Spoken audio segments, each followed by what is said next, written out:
Of those 10 things you've mentioned, could you now tell us which is considered to be the most serious and sinful act which invalidates the fast? The act which is the most sinful and most serious amongst all of them, which invalidates the fast, it is sexual intercourse.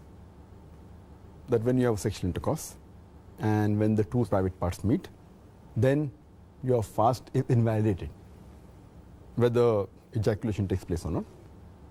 And you have to repent for that.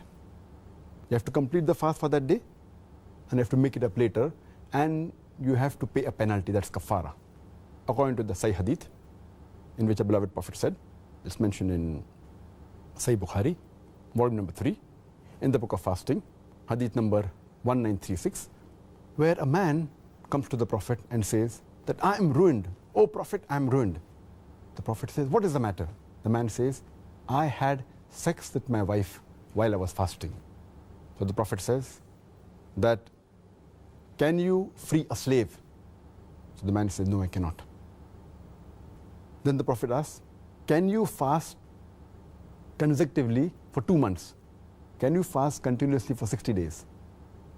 The man says, no, I cannot.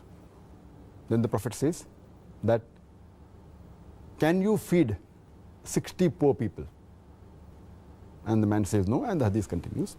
In short, we come to know from this hadith that if any person does a sexual intercourse, it is one of the major sins. It is the most serious and sinful amongst all the things that break the fast. The person who does this sin, he should immediately repent to Allah subhanahu wa ta'ala and ask for forgiveness. He should complete his fast for that day and make up for that fast later on after Ramadan. And he has to pay a penalty. And the penalty we come to know from the hadith is that he either frees a slave if he can, if he does not have the money to free the slave, or he cannot find a slave to free, then he should fast for 2 consecutive months. Fast for 60 days. If he cannot do that also, then he should at least feed 60 poor people. And these are the 3 options that have been given for a person to pay as a penalty, as a kafara.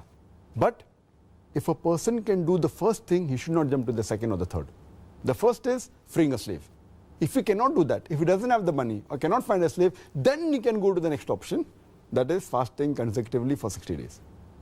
If he cannot do that, if he is unable to do that, continuously fasting for 60 days, if he fasts for a few days and then one day he doesn't fast, he should start again.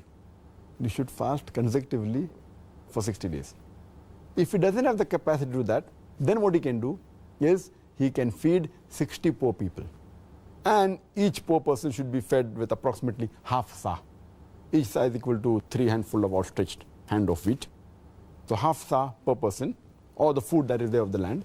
So 60 poor people you should feed. This is the kafara, the penalty for a person who breaks a fast by having a sexual intercourse. The amount of food, just to clarify that, for my own benefit, if you like, do you think that that's equivalent to about a day's food, approximately? Yes, in short, it should be a day's food that's normal in that land. It may change in America, it may change in UK, it may change in India.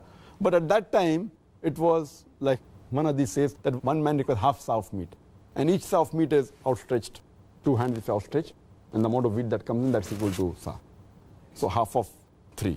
The other hadith says that 1 mud of meat, that is equal to 1 outstretched hand of wheat. The other hadith says that equivalent to fill a poor man's appetite, his stomach. So in short, you should feed a poor person, 60 poor people you should feed, approximately what is the food of that land that you should feed him. And if you can't find people in your land who are poor, then you look for the nearest place, or? Yes, anyway. And that's difficult in today's world that you cannot find 60 people to feed. I don't know any place in the world where you cannot find 60 people to feed. It may not be a locality, but if you just go to the next locality in your city, surely, in your country, surely you can find. I wish to Allah subhanahu wa ta'ala may that time come. Ameen, ameen. Which will come, inshallah. Inshallah.